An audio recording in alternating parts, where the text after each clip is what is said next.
तो दोस्तों नेटफ्लिक्स की सीरीज वेडनेसडे का सीजन 2 आ चुका है एंड इस सीरीज का फैंस काफी लंबे समय से इंतजार कर रहे थे। वेडनेसडे एडम्स एक बार फिर से नेवर मोर लौट आई है और इस बार का सीजन पहले से ज्यादा ग्रिटी और मिस्ट्री से भरा हुआ है। तो फटाफट चैनल को सब्सक्राइब कर लो। बात करते हैं वेडनेसडे सीजन 2 कैसा है। कुछ सीरीज ऐसी होती है जहाँ आपको कहानी से इतना फर्क नहीं पड़ता है। ये सीरीज देखी जाती है किरदारों के लिए, ऐसे किरदार जिनकी एक्टिंग आपको इतना बांध कर रखती है कि आपकी उनसे नजर ही नहीं हटती। नेटफ्लिक्स की सीरीज वेडनेसडे भी एक ऐसी ही सीरीज है। तो जेना अर्टेगा स्टारर सीरीज के सीजन 2 की शुरुआत सीजन 1 के 6 हफ्ते बाद से शुरू होती है। वेडनेसडे अपनी गर्मियों की छुट्टियों में एक मिशन पर निकलती है। क्योंकि ये वेडनेसडे एडम्स है तो मिशन भी उसी की तरह होगा। तो वेडनेसडे एक सीरियल किलर की तलाश करती है, जिसके बाद सीरीज का वो 6 मिनट का एयरपोर्ट वाला सीक्वेंस आता है जिसे अब तक आपने देख ही लिया होगा। काम निपटाने के बाद वेडनेसडे वापस नेवर मोर लौटती है। इस बार दिक्कतें ज्यादा हैं क्योंकि वेडनेसडे की अपनी फॉर साइटिंग वाली पावर्स तो मिल गई है, लेकिन उसके काले आंसू भी आने लगे हैं, जिसके बाद उसे दौरे भी पड़ने लगते हैं। वेडनेसडे और एडम्स परिवार की परेशानी बढ़ाने के लिए इस बार स्टॉकर भी आ गया है, जिसके पास एडम्स परिवार के सारे सीक्रेट्स हैं, जहां तक कि वो थिंग के बारे में भी जानता है। वेडनेसडे इस स्टॉकर का पता लगा रही है और इसी बीच उसे पता लगता है कि उसकी दोस्त एनेड की जान खतरे में है। अब उसे ये मिस्ट्री भी सुलझानी है और एडन को भी बचाना है।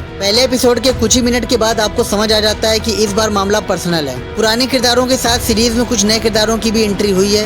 एक्टिंग की बात करें तो वेडनेसडे के किरदार के बारे में सबसे मजेदार बात है उसकी पर्सनैलिटी की छोटी छोटी अजीब चीजें। वो पलके भी नहीं झपकाती है, हाथ सीधे करके चलती है और उसकी जुबान कैंची से भी तेज चलती है। खुद से पूछ के देखिए, अगर आपको ये बात समझ आ जाए कि असल में इसकी पावर्स क्या है तो आपको जवाब पूरी तरह से नहीं मिल पाएगा, और जो मिल पाएगा उसे आप समझ नहीं पाएंगे। उन्होंने जिस तरह से इस फिक्शनल किरदार को घोट कर पी लिया है, उनके अलावा किसी और को देखना बेहद मुश्किल काम है। शो की कहानी पर ना जाए तो शो का एग्जीक्यूशन और सिनेमेटोग्राफी कमाल की है। फिलहाल शो का पहला पार्ट आया है, दूसरे के लिए 1 महीना यानी सितंबर तक का इंतजार करना पड़ेगा। तो दोस्तों आप कितना एक्साइटेड है इस सीजन के लिए कमेंट में जरूर बताएं। वीडियो अच्छा लगा हो तो वीडियो को लाइक करें, शेयर करें एंड चैनल को सब्सक्राइब करना बिल्कुल ना भूलें।